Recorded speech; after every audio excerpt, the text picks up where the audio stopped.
Imagine, just imagine if we put this much like effort and publicity into children who go missing. What the fuck? She's so rude. Inappropriate. So it's like Traumatized, embarrassed right now. Welcome back to another episode of Sessions for the Soul.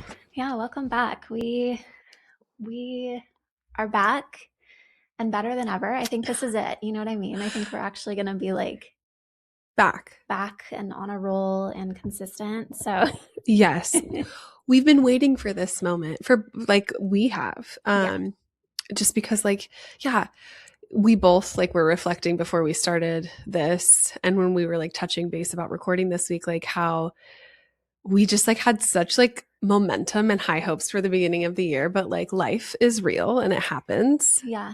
And it was funny because I said that, and then you were it was perfect timing because I was literally having the same thought. Yeah. So we're doing our best. We've been doing our best, and it's good. I feel like we're in a good spot now. We're in a very good spot. Yes, you're on the up and up, which we love. We're so glad you're healing and things are working out. And then last week we were going to get together and record, and you can kind of maybe hear I'm still a little bit congested, but I had just hit a wall with my body was asking for rest, autoimmune stuff, and a little bit of emotional purging after a little pilgrimage. And so then I was sick, and it was just okay. Yeah. We're just in the business of honoring our body's needs this year. So honestly, and that's what this is, right?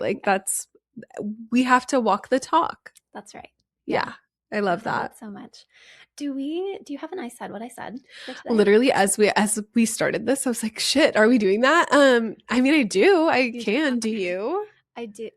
Yeah. Okay. Oh my God. She's so ready. You go first. Okay. No, do it. Are you scared?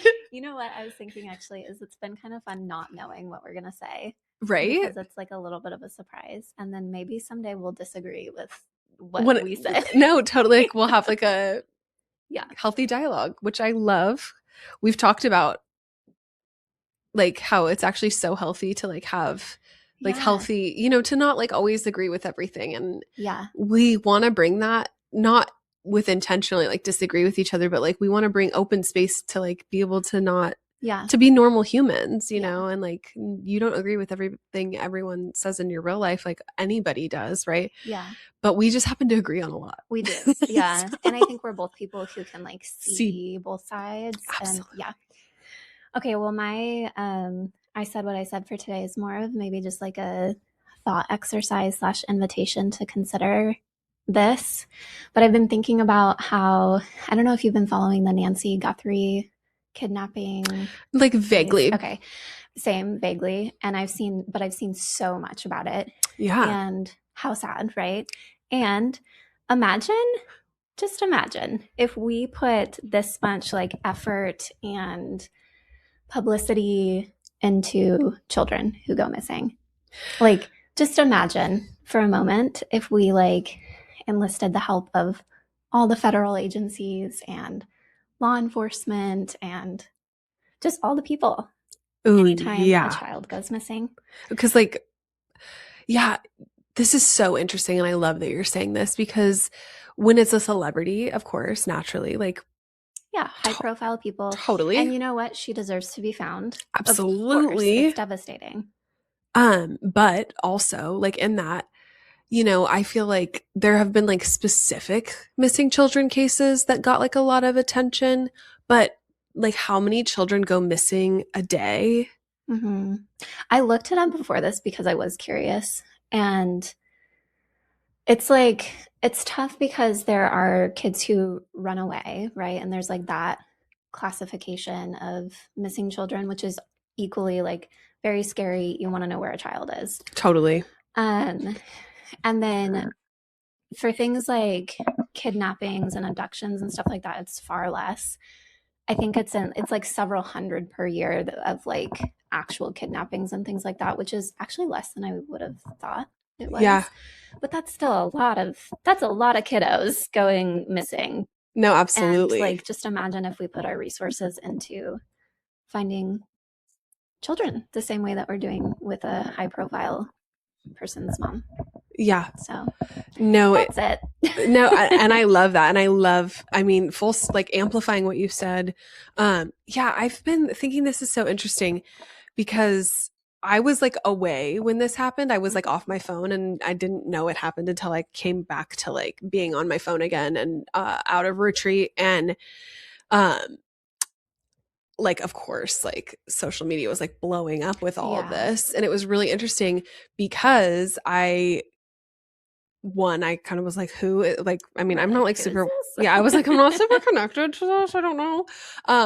And then also there was like the element of like, the discourse. I think it's so interesting, the discourse that goes on online when stuff like this happens. And like, I mean, like, maybe I'm like totally not remembering something right now, and that's possible, but like the last like big like child disappearance that like I remember getting a ton of like publicity in this way was like locally at least, or like I guess like was in our scope, was like Kyron Horman, which was like a boy who went missing when we were probably like in middle school. I don't remember. And he's like he was from the Portland area. Okay.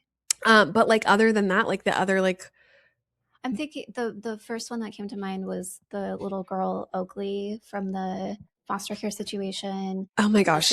Yes. Never found her. And I'm just thinking like, gosh, what if there was like this amount of force to find her.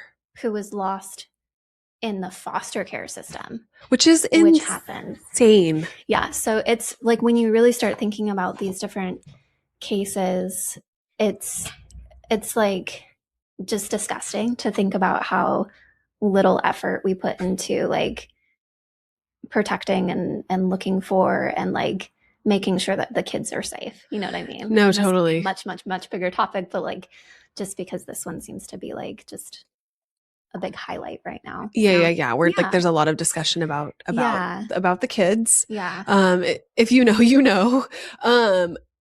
You guys, it wouldn't be an episode if Burke wasn't like trying to eat my literal hand. But yeah, I love that you're talking about this. You know, it's highlighting something for me. I've been watching a lot of I like, for whatever reason, the last few days, like being sick and just like laid up. My family has been watching a lot of like essentially like murder investigation, like 60-minute little episodes about like murder investigations and how they got solved, and like the FBI is like involved in a lot of that, and most of it is like crimes that happened in like the 80s, 90s, or like you know, like the before the 2010s. But what's really interesting about it is actually like how slow the process is.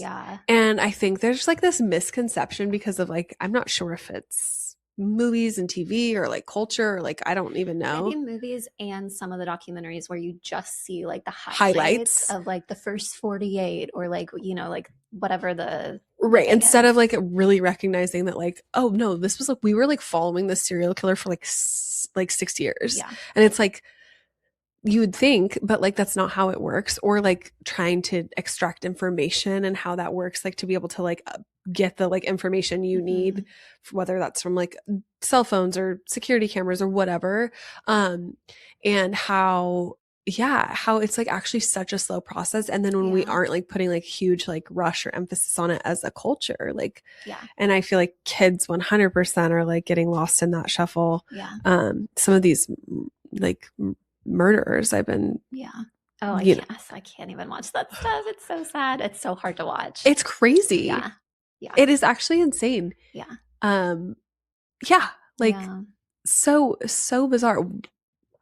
Last night there was one that my parents were watching and I wasn't really watching it actually, and I had to like, I was like, I'm gonna be sick, I can't watch this. And they were like, my mom, I had been like in the other room doing stuff, and I like came out to like maybe eat something, and I wasn't feeling my best. And so I was like, I don't know, she's like, you know, can I cook you something? My mom's so cute, she just wants to like take care, and she's like, well, let me know if anything sounds good, I'll make it for you. And then I like overhear what's like happening on the television, and I was like, I can't eat. Ew. I was like, ew, no. Well, for sure. Yeah. Okay. Well, what's yours? So I'm just gonna like really shoot from the hip here and Yeah. like read whatever because I have a list, you guys. And we're just gonna like go with it. Okay. As I know, the suspension, is that the word? The suspense is killing. Suspension. That's like for a vehicle. What the fuck? Um. Oh yeah. Wow. Some of these are crazy. Yeah, so being early, like if you feel like you have to be early to things, you're just actually an anxious person. Me too.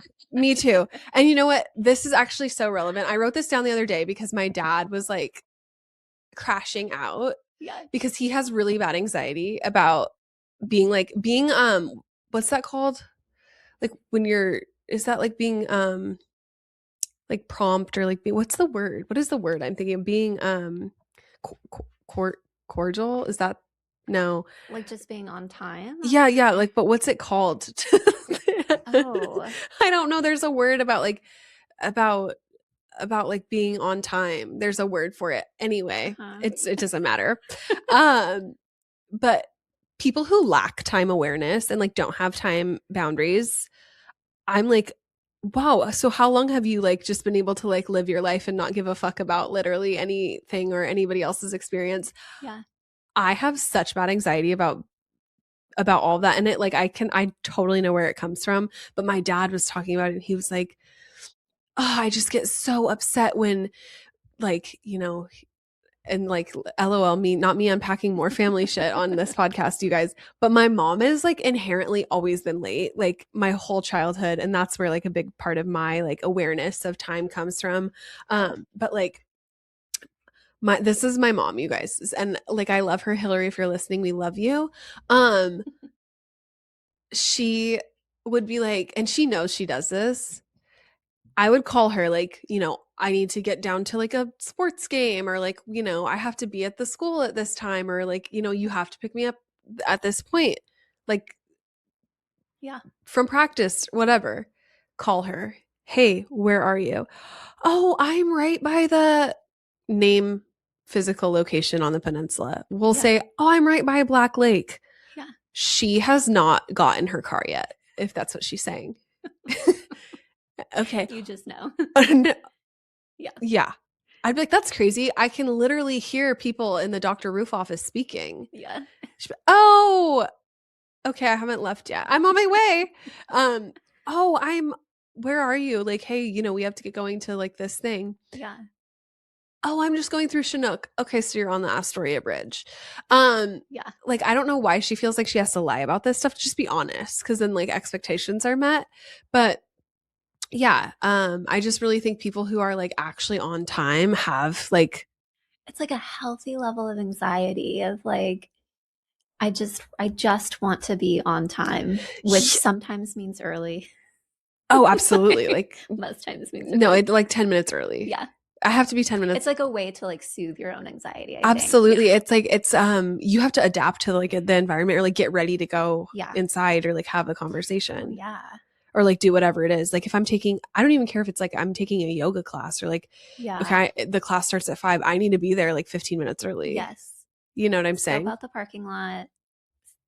Get a good spot. A spot. Yeah. Absolutely. For sure. So if you're a person who relates to this, yeah, you just have anxiety and like we said, a healthy amount or maybe an unhealthy amount. I actually don't know. But, and if you're a person who doesn't care about being on time, congratulations. Or like if you're like happily late to things, like unaware, just, like, unbothered by it. Yeah, that's Adam crazy. is a late person as well. And interesting. It's so funny because sometimes it does still irritate me. Like if there's something where it's like, we really need to be on time. Yeah. I think he struggles with that sometimes. And he knows this. We actually just talked about this. But yeah, it's like, it's one of those things where it's like, where's your anxiety? Why are you not anxious about this? Why do you not feel like we need to be on time? That surprises me. Yeah. Yeah. That surprises me because like, I feel like, and I don't know, maybe it's changed since like high school. Maybe. Yeah. But I don't know. I feel like I don't know. That's crazy to me. Yeah. I also feel like he's like happily late to anything. everything. Yeah. That's crazy. Okay. Yeah. So that's been fun to, that's, I just have to really try and Yeah, relax into that. no, it's an opportunity for surrender for you, I'm sure. Oh, But it is. also like, no, I would be tripping as well. I'd be like, get in the fucking car, like, Yeah. with love. With love. Yeah. Or not. No, some like when I could drive myself places, it was just like, Oh, yeah. freedom. Yes. I'm always on. If I'm late, there was like an external circumstance. Yes. Like, and that is still stressing me out. Yeah. But you know what I mean? Yeah. No, I do. It's never like because I'm like, oh, I lost track of time. I was just doing my own thing. Like if I have to be somewhere, you're like the night before, yeah. I'm stressed. Yeah. I'm like, I have anxiety like leading up to this. Yeah. So I love that. I can relate. Yeah. Okay. Well, that was fun. You guys, one day I feel like you are really good at pulling I said what I said out. I am not. Well, I've just been really trying to think about them lately, like as they come. Okay. I need to we will get better at this. But yeah. No, that was a good one. I love that. Love it. By the way, unrelated, but yeah. related. We were talking about in like a previous episode about like the girl who was like a therapist going online and diagnosing. Yeah. And I remembered who it was. Wow, I just had it and I lost it again. God damn it. Oh, sorry. I had it for you, but I'll remember. Okay. Okay, yes. Anyway. I was curious who that was. Yeah. Yeah. Crazy stuff online. Crazy stuff. We love the internet, don't we?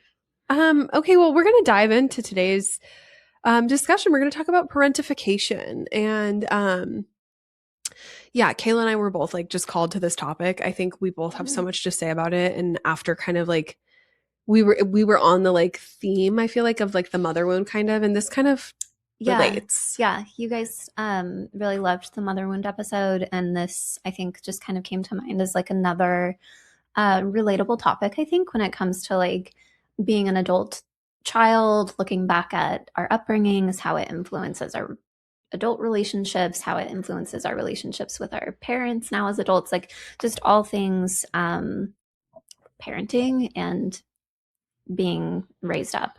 So yeah, parentification, I think, is one of those things that can be super relatable, and one of those things too where you don't always know that it's happening until you listen to something like this or read about it and you're like, oh my god, that was my childhood. And so I guess we'll just start like by defining parentification.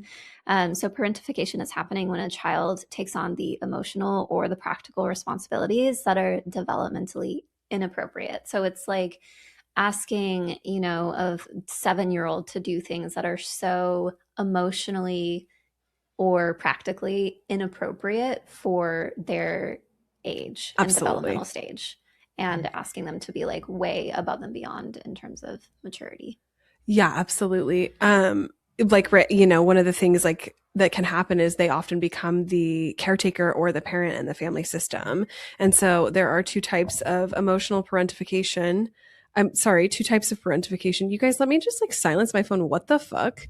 She's so rude. Anyway, I genuinely usually do that before I'm traumatized, embarrassed right now. Anyway, so there are two types. And we rebound. Emotional parentification and instrumental. And so like emotional parentification is when like a child becomes the support system for the family, or like the mediator, or like the confidant, like your friend. Ooh, yeah. That's such a real thing. Yes. Like a parent confiding in their child, or like sharing stresses, or yes. Whether that's like seemingly like not, I think it's so easy as a parent to like not recognize that like this is inappropriate, because it's like, oh, yeah, I'm just venting about my day. Baby, vent with your friends. Oh yeah. Vent with someone who is appropriate to vent with. It is not appropriate to vent with, a child about finances, about your relationship, about work, about things that are just not in their, not in like the child doesn't have the emotional maturity or capacity to like hold that. It's almost like the parent being like, let me give you this giant like cinder block of stuff to carry because I can't carry it, or trying to like cultivate a like friendship type relationship with your child. Not that you can't have like fun and do like have like the elements of friendship type stuff with your kids, Totally. of course, but crossing the line where it's like you're not even a parent anymore. You're just like treating this child as a friend and like completely crossing these boundaries. No, absolutely. And you know what? Like that, I think is a really big piece of this, because I think that's where a lot of like emotional parentification happens, and also where we as kids like anxiety develops. That's, you know, where when kids are like included in adult things, that's where a lot of anxiety, codependency, I mean, like so many things.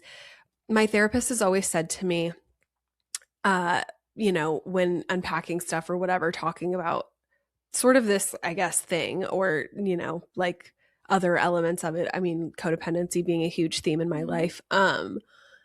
She always has said, children make terrible adults because they're children. Yeah, they're not meant to hold that. No. And I think that this is like going to be such a good thing to explore, because I don't always know that it's conscious on the parent's behalf. Yeah. I think a lot of the time as parents, you know, like I don't fault anybody for being like wanting to connect, or like you become really close with your kids when you're spending so much time together.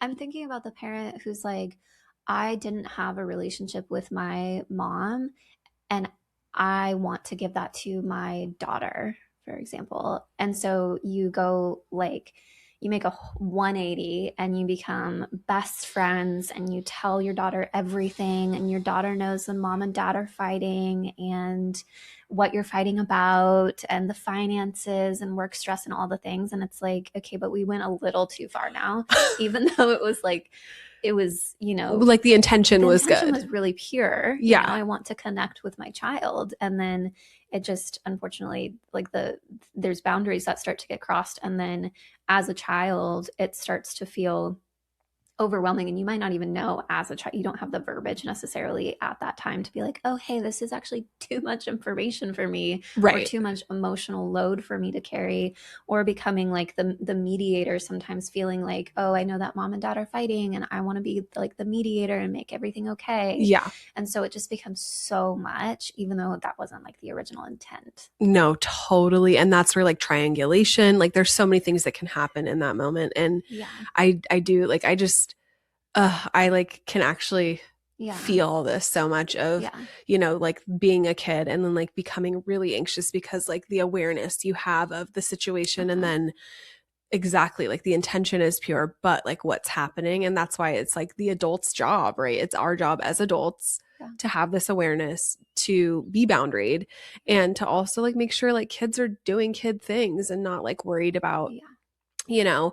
And obviously like we know that there are other factors, right? So like one of the things, the other type of like parentification being instrumental parentification, which means like the child is taking on adult tasks like cooking, managing siblings, finances, household responsibilities.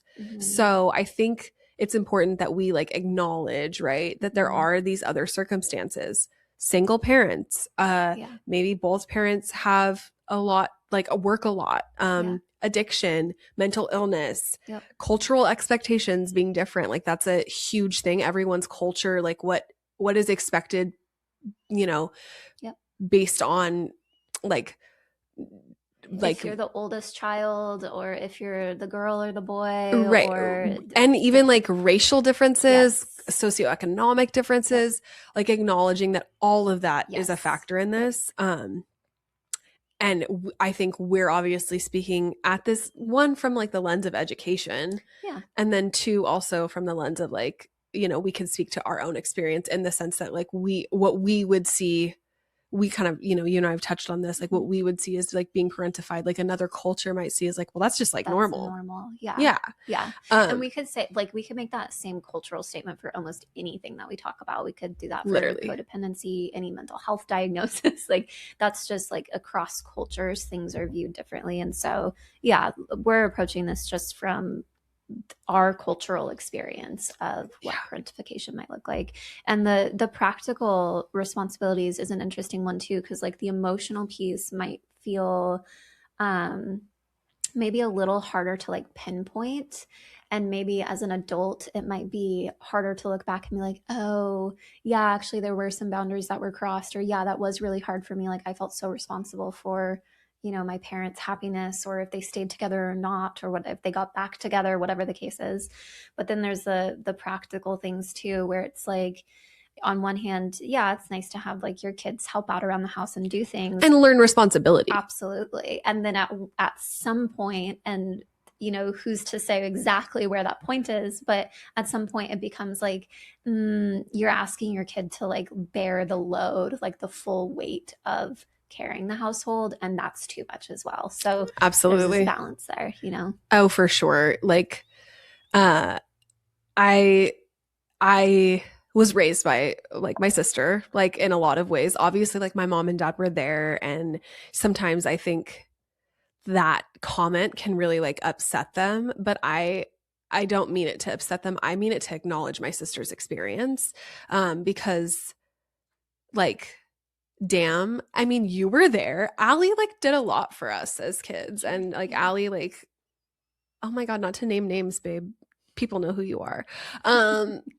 She was like a huge instrumental part of my life. Yeah. And, I mean, like I slept in her bed for 11 years because because my mom and dad were like, you can't sleep in our bed anymore. Valid. You don't get to dump me on the other daughter. And that's what happened. Yeah. So, and hey, we were best friends, and we still are like best friends. But there was like a moment where I really like as an adult kind of realized like, oh my gosh, she like really was so responsible for me. And there were like a lot of times where like she didn't get to like have an experience because like she literally had to take care of me. Okay. And I think that we might not realize, like I don't think my parents realized like in the moment, Right. Yeah. That was what was happening. They were working, they were trying to survive, provide for a household, all these other factors. And it was like, hey, you need to like there was one instance where like I genuinely feel so bad about this. And it was like she had a Valentine's Day date in high school with a boyfriend. Cute. So cute.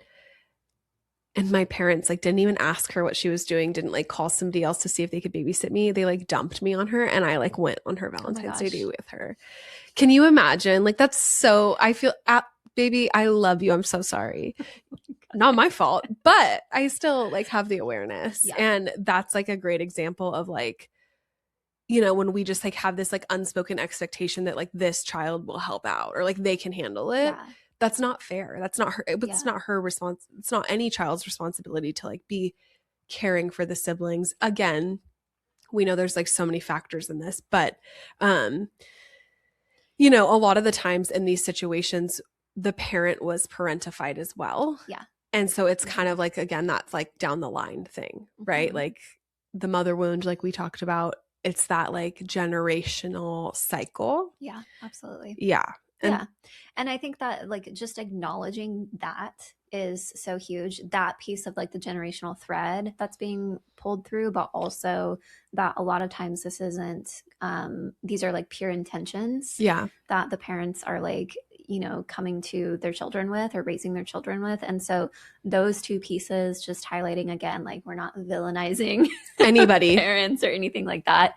It's just acknowledging some patterns within parenting and childhood, and just recognizing like these are the influencing factors. And totally, it is what it is. It is what it is. And I think like it's important too for this episode, like why we're talking about this, just to like give some context, is that like maybe you're an adult or maybe you're a parent, maybe you have young kids, or you're an adult navigating adulthood. And we're going to get into some of this, like, the kind of the flip side of this coin, like what happens when this is the case. And this is really just to inform and like invite conversation around it. As a parent, you get to like reparent, you get to do stuff differently, and that's beautiful. And if you're not a parent yet, or don't plan on becoming a parent, you get to heal some of this stuff for yourself, or recognize like, oh, maybe this happened for me, maybe this didn't happen for me, or maybe you're an aunt like me. And one thing that I realized a few years ago, and I like really was like, oh, this is actually so cool, is you get to be the safe, fun space where like kids don't have to like deal with the maybe the heavier or like the harder stuff that like can happen in families. You get to be like the space where it's like, hey, we don't have, it doesn't have to be so heavy over here. And, or, hey, I see this thing. You don't have to say that to them, but like you might see something and you get to like invite the safety in. And so I love that. Yeah. The role of an aunt. Aunties are so cool. What? So signs a child was parentified. So we'll just start in childhood. I love this first one, an old soul.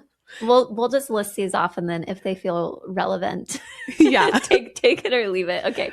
An old soul, extremely responsible, mediator in conflict, taking care of siblings, constantly suppressing your own needs, and feeling guilty for having needs. So not all of these necessarily mean that you were parentified, but maybe if you like check some of these off and you're like, I guess like in my childhood I did check off some of these things, then maybe you were parentified. Yeah. Who knows? I remember when I realized being called an old soul was maybe not a compliment, but more of like, you're such an old soul. It's like, when I was young, I was like, yeah. And then as an adult, I'm like, oh, okay. That's not what they're saying. Hilarious. Yeah. I mean, I think all of those are great, and kind of like highlight, because like really at the end of the day, a lot of these I think actually are like survival mechanisms in some way. Totally. Yeah, to stay connected, to stay cared for, to feel safe. Yes, absolutely. In adulthood, what this can look like is like chronic overfunctioning, codependency, attract emotionally unavailable partners, difficulty resting, feeling responsible for others' emotions, anxiety when you don't feel needed. Struggles to receive support. LOL.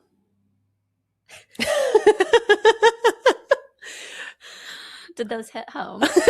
What part? No, I'm just kidding. My favorite one is attracting emotionally unavailable partners. And Sam. Yeah. That's like I love that for me and everyone who experiences it. Yeah.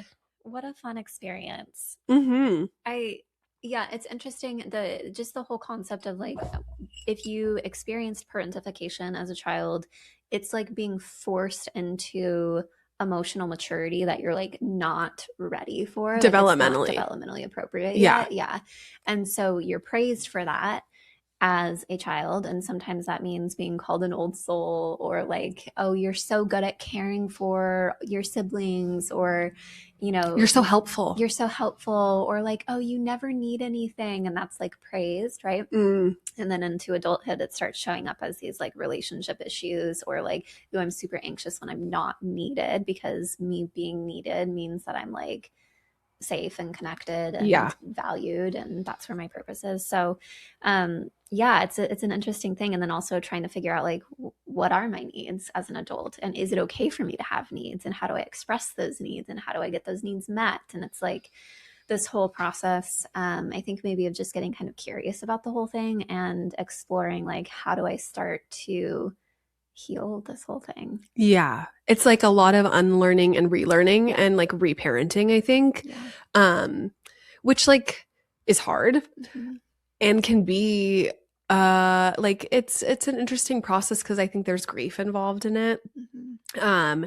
Because right, there's like the piece of us that kind of has to like mourn the fact that like maybe we did have to grow up too quickly. Yeah. Right. Or like we did grow up quicker than, you know, maybe would have been ideal. Yeah. And it's so interesting when you're an adult being able to look at a kid, right? And like see like I look at my niece who's 12. Girl, that's crazy, because I'm like, she's a baby. She's like she's so precious. She's amazing. Yeah. Not to discount that like she's obviously growing up and maturing. Yes, yeah. And I think about the things that I was so concerned about at 12, or like the behavior that I was like, you know, diving into. And I'm like, what? Yeah. And so I think when you are an adult, you can look at it with different eyes than you can as a kid. And that helps us be able to like recognize maybe some things that like, oh, well, I can maybe change this behavior, or I'd like to explore this. And not from a lens of like, you know, we never want to encourage people to be like looking at these things with a lens of like judgment or like even blame, because that's not really helpful. Yeah. It's one thing to understand why something happened. It is another thing to like over dissect and then like, you know, like blame or like have resentment toward a situation when really like, you know, it is what it is. Like it happened. Yeah. And we can't. Yeah. It's like not helpful to just like throw the blame around and to get angry about it and to like grow in your resentment toward your parents or a parent. I think if anything, it just like deepens the hurt and the pain and prolongs it, instead of being able to sit with it and to just recognize like this is what happened. This is what my experience was for whatever reason, like we talked about at the beginning, whether it be, you know, divorce, single parent, maybe a parent died, and like, you know, stressful finances, unstable housing, addiction, like all the different things where you can look at it and be like, okay, I can make sense of the situation, or my mom was or dad was trying to do their best, right? My parent was trying to do their best. And grieve that, like grieve the experience and do what you need to do to like heal and work through that, rather than like just kind of stew in the blame and resentment. So, absolutely. I think the grief is a really big piece too, of just like being able to experience the grief of like, I missed out on part of my childhood, or maybe all of my childhood in some cases, you know, of having to bear the responsibility of XYZ thing and not actually getting to be like a carefree, fun, playful, adventurous child. I was so worried about, you know, carrying the weight of the whole household for some kids, and being able to grieve that, because it's sad. Yeah. That's sad. No, it is sad. It's like, you know, I think it's just speaks to like when we look at children, right? Like especially with adult eyes, it's like, oh, like they shouldn't be concerned about all this. They have their whole lives to be stressed. Yes. There will be plenty of time for it. Yeah. Don't you worry. Don't you worry. There's going to be time. And so like, yeah, I think that sometimes just like really getting down on the ground about that. And I love what you said too about like, really, like, I genuinely believe most parents, I'm not going to say all parents, because like there are obviously some situations that are like just kind of fucked up. But I think most parents are doing the best they can with what they have. I really do. And so definitely not like seeking to blame anybody, but just acknowledge that like maybe there was room for more play or carefreeness, or like things didn't have to be so stressful. And there is grief in that. You know, something that my sister always says that I think is really beautiful. She always says, it's not just their childhood, it's my parenthood. And like, I don't want to look back on these years and feel like it was like a really stressful time, or like I was just like constantly like in survival mode, or like pulling my hair out, or like not able to like be present. And I think that that's such a beautiful thing. 'Cause like, one, that's reparenting herself in a lot of ways, but it's also like consciously parenting her kids. And I being think like super intentional about what's how happening you're doing this season of life. Yeah. And like how to communicate through it. Cause like, I think there's also like expectations we can meet with kids. We don't have to, this conversation isn't to say like exclude your kids from everything. Right. Because when we don't name things and we don't like acknowledge certain things, like kids can sense stress, anxiety, tension between parents, like grief. Kids are super intuitive. And so maybe a way that if you are consciously trying to like include your kids but not burden them, right, is to say like, hey, things are really uncomfortable and difficult right now, and I know it's obviously like really hard to ignore that, or I know you're probably sensing X, Y, and Z. I just want to invite, like, if you have any questions or if you're anxious or if there's anything you do want to talk about, that I'm here for you. And I also want you to know, like, it's going to be okay. And you don't need to worry about me and dad, or you don't need to worry about, you know, X, Y, and Z. We're here. We love you. Yeah. And, you know, just keep doing kid things and the door is open. Yeah. That's a great way to just name it. Yeah. Instead of pretending like everything's fine. Yeah, because kids are very perceptive. They know what's happening, even if they don't know the details of everything. Right. And when, like, you know, when you're a parent who, what's wrong, mom? Nothing, everything's fine. Nothing, everything's fine. Like, that actually creates friction for the child, because their body is telling them something's wrong, something's off, but then their like experience is kind of being denied. Yeah. And that is not great, because then actually what happens is we're raising a child too who can't trust themselves. Who has no idea how to experience hard emotions, how to work through things, how to be vulnerable and say like, hey, yeah, things are actually hard right now. Yeah. You know?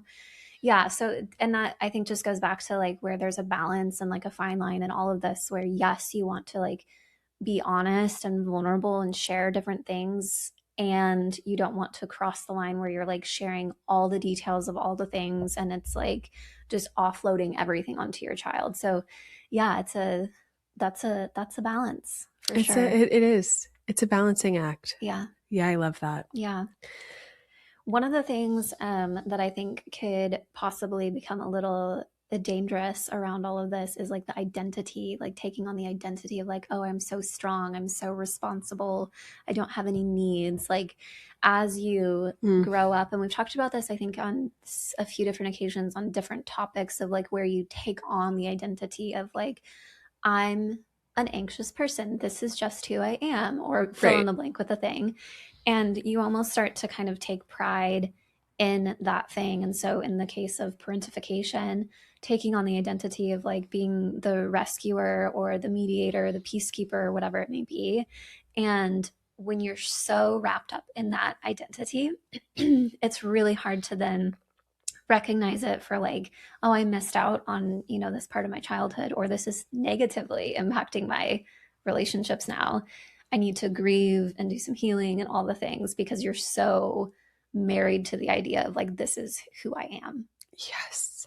Yeah. I love that. That's so important. And I think that like that kind of like bleeds into like some of the stuff that like, you know, we have talked about before, but it's like being the fixer, the peacekeeper, that like insert like identity here. And being willing to recognize that actually sometimes these things are survival tactics. These are like trauma responses. And like I use the word trauma, like, again, like this is so nuanced. I feel like that's a thing we say all the time. It's nuanced. Actually, that was some feedback my mother gave me when she listened to her. Maybe that'll be our tagline. It's nuanced. It's nuanced. Honestly, I love that. Because it is. Yeah. But you know, like being able to recognize that like a lot of these identities, right, like are just trauma responses, you know, like, and that's okay. But like recognizing, yes, it served a purpose in this season of life. Yeah. Do I need to carry it with me everywhere I go? Right.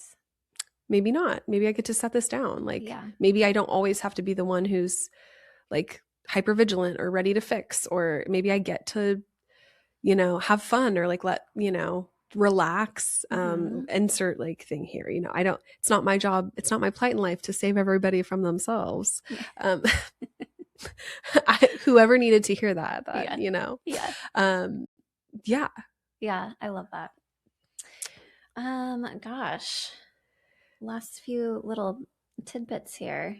Yeah, how this shows up in relationships. We can talk about that, I think. You know, in relationships, especially like, I mean, any relationship, but I think for the sake of this conversation, like romantic relationships, because that's really where a lot of our childhood like patterns show up the most.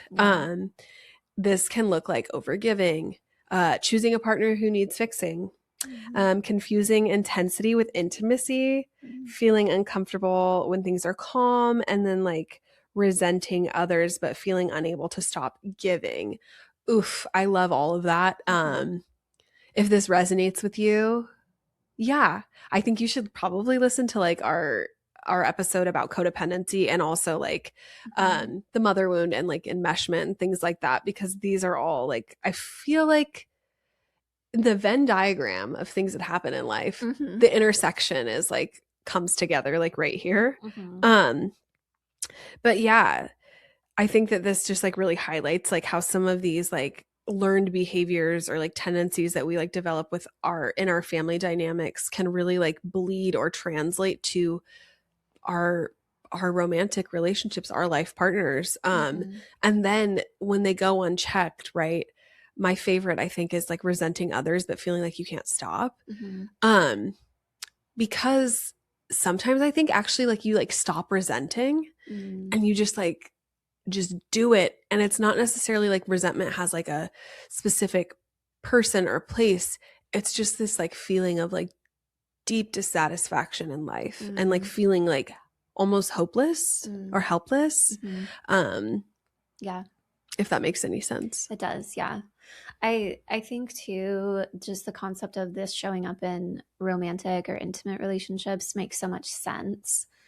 Versus, like, you might not see these patterns in friendships or the workplace or these other more casual relationships, but in a romantic relationship, like, you're spending so much time with that person.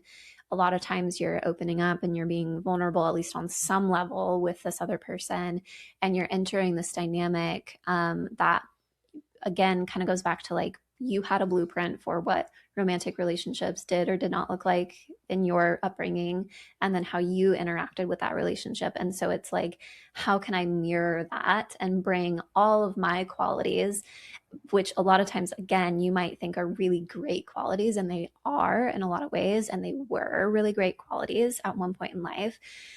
But then when you bring them into your, present day relationships, and you like go all in, it's like, ooh, yeah, actually this is becoming a problem now. Like, you're fixing everything. You feel like you need to do XYZ thing in order to feel needed or valued or worthy in this relationship. And then this other person is like, what is happening?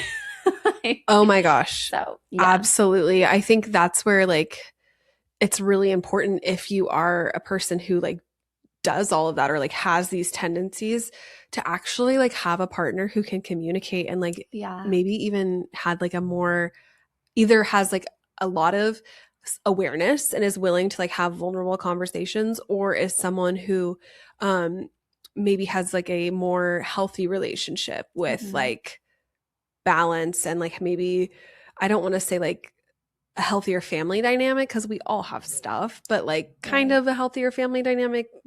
I don't know how else to word it. But I love this like thing that this thing that says like, parentified children don't look for love, they look for someone to stabilize. So good. Oh my gosh. Because that's what's familiar, and that's like you said, the mirroring of like what you saw. And that actually, I mean, it's so hard, because I think, hey, it's nuanced. But it's like, I don't know if that's sustainable. I don't know if it is. If both people aren't committed to growing through stuff and like doing the work and talking and all of that, like, and the person who is like, you know, like you said, these qualities that are like, they are good qualities, but like this is like what they identify as and like who they are.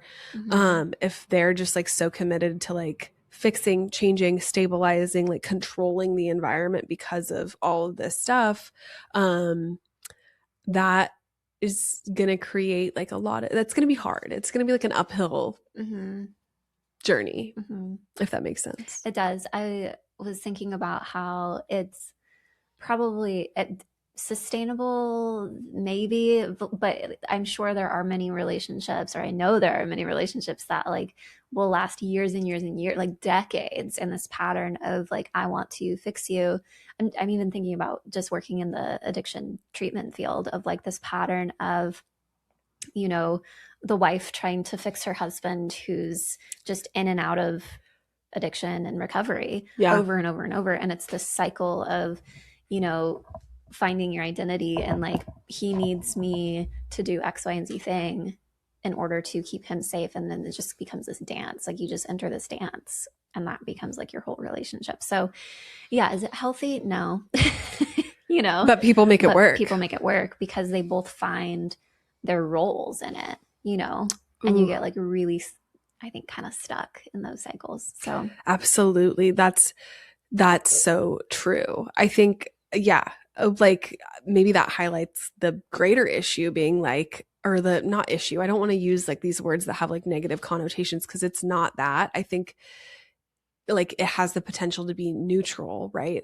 But like the greater thing being that like, that can be really like, it can be really comfortable, but can also be really like exhausting and and really hard. And so like that's why, right, if you want a partnership that feels more balanced, equal, where you're both heard and valued, like these things are important to like look at, right? And sometimes like, you know, I think that a lot of, in these cases, people are actually able to, like the examples you just gave, right? People do find their footing in it and can work through some of it, not without struggle, right? Yeah, absolutely. Yeah. Yeah. Oh, it's tough. No, it's so tough. And like, hey, we're human. We're all on this journey. And I think that just normalizing, like, there's no, something that has been on my mind a lot recently is like, there's no perfect situation. No. Like life is, we're human. We're here to have like, we're here to like learn, grow, and have human experiences. And so sometimes that means like learning, stumbling, you know, whatever, insert thing here. And being able to reflect and like learn from an experience, I think is like one of the most important parts. Yeah. It's like the human experience. Right there. Yeah. And that's it. Like, not to have fault on anything or to like put blame on anything or whatever, like to say like your relationship is wrong if it looks like this. That's not it at all. It's like inviting the curiosity, the reflection, and you know, and just bringing awareness, I guess, around these things so that hopefully future generations like can do a little bit better. Yeah, absolutely. I love that. Do it for the next generation. Absolutely. Should we end with some like what to do about it stuff? Yeah, let's talk. Yeah, I feel like breaking the patterns. Yeah. This is a perfect segue for the next generation and for ourselves. Absolutely. The first thing that's coming to mind just like for the next generation is like if you are listening to this as a parent with children, and you're like, oh, I was, you know, this parentification stuff really resonates and hits home with me, you have the opportunity to start doing something different with your children. And that in and of itself is a way of like breaking the generational patterns, breaking the cycle, healing your own experience. Like we talked about in the mother wound episode of like, when you get to give something to your child that you didn't necessarily receive or that you really longed for, that in and of itself can feel really tender and really healing. So I think that's such a good place to start if you're a parent listening. Absolutely. And, being gentle with yourself on that journey, because you're not going to get it perfect every time. That's impossible, but it's like the awareness and the intention. And I think one of the big things is like inviting room for conversations and like dialogue and repair, like we talked about, right, in the mother wound episode. Like when it doesn't go perfectly and you're aware of it, like go talk about it. Don't ignore it. That's like a huge piece of this for anything, even in your romantic relationships. Like, hey, I showed up in this way and that's not how I want to show up. And I'm really sorry. Like, can we talk about this? Yeah. I love talking about it. Hey, that's been a huge problem in previous emotionally unavailable relationships. Please stop talking. It was the vibe I got. I don't want to talk about it. Flag. And it was. And it was. You know what? Yeah, and you know what? Yeah. But yeah, another thing like in breaking this pattern is just being able to like learn that whatever needs you have aren't burdens, and being willing to state what you need and have these conversations and name it, so that your partner or for yourself, just knowing like, hey, this is actually like a big need of mine. And so how do I incorporate that in my life and and model that for my kids? Yes. So good. Ooh. Love that. Another thing that's coming to mind is play. Like, I think a lot of times when you were parentified as a child, you feel like you missed out on like the playfulness that childhood brings or offers. And so finding little ways, like as adults, we kind of lose that anyway a lot of times. And so finding ways as an adult, like being really intentional about like, and maybe that's playing with your kids and doing the silly things, and or if you don't have kids, maybe it's just finding ways to be like creative and use your imagination and be silly and dance like no one's watching, and like just all the little things that we can do to like invite more play into our lives. I feel like that all by itself can be just like such a simple act of healing. Absolutely. I think that that like is actually so reparative, and it's like regulating, like giving yourself the freedom to just like, hey, I and the beauty is when you're an adult, you can do whatever you want. Yeah. So yeah, go play. Yeah. I love like turning on an old song and just like being so silly. Are you kidding? Yeah. The other day I heard a song and I thought of you. I wish I could remember what it was. I was like, this is what Kayla was talking about when she was talking about old music. Yeah. And I was just like taken back. Yeah.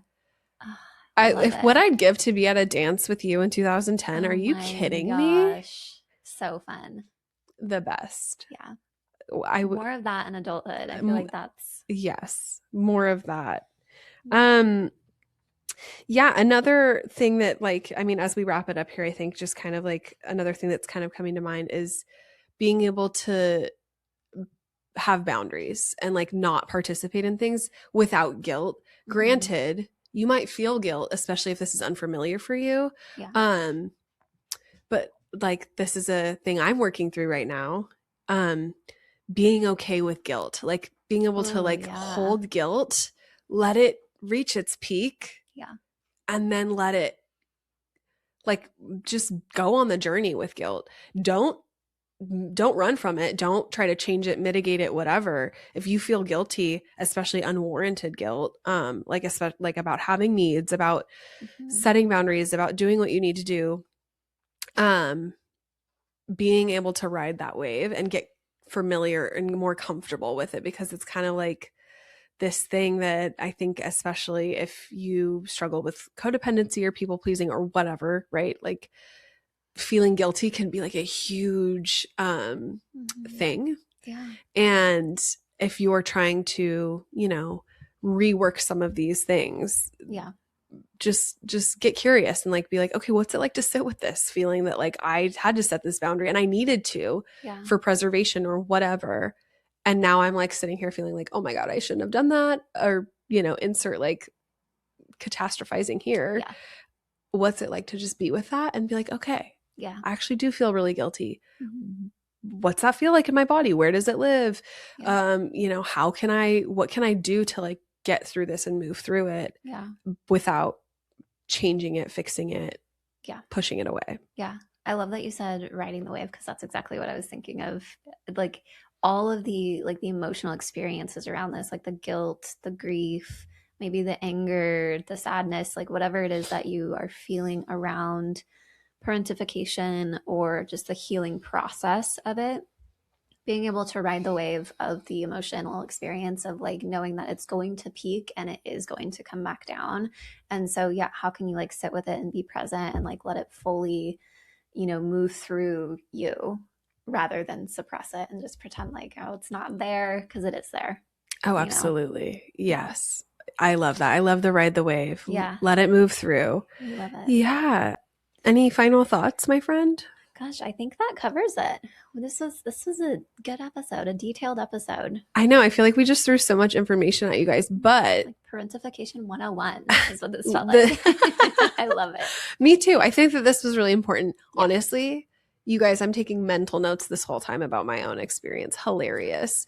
Not like literally, I was the youngest child. So being I think birth order, like we talked about, that's a real thing. But there's other ways we can be parentified. It's not always just about like responsibility. Yeah. So hilarious and beautiful. Yeah. What a time. Well, thank you guys so much for listening, and we'll see you next week.